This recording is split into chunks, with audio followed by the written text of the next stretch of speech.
Jim Morrison lived like a myth, wrote like a poet, and died a legend.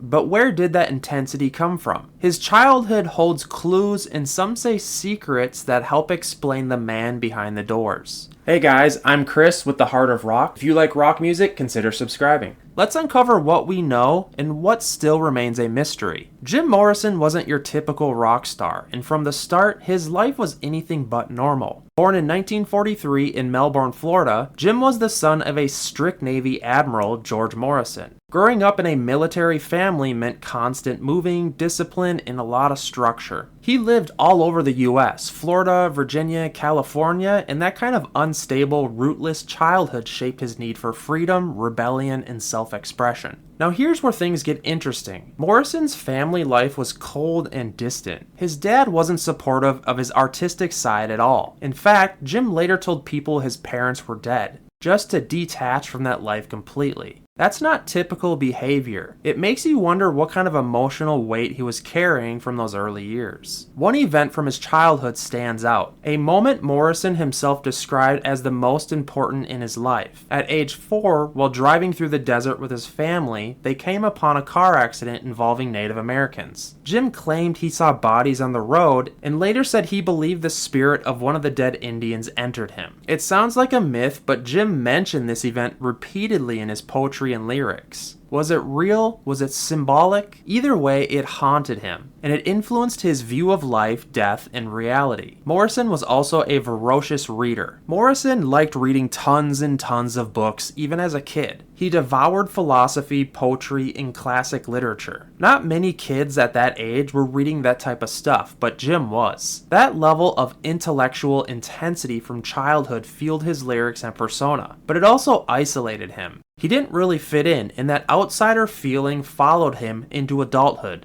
Some say the secrecy, the trauma, the intellectual fire, it all started in his childhood. And while Morrison rarely spoke openly about his past, you can feel its imprint in his music, his poetry, and the way he lived. It's like he was always searching, always pushing limits, and never fully at peace. So what secrets lurk in Jim Morrison's childhood? We may never know the full story, but the pieces we do have paint a picture of a child shaped by discipline, isolation, and something a lot deeper.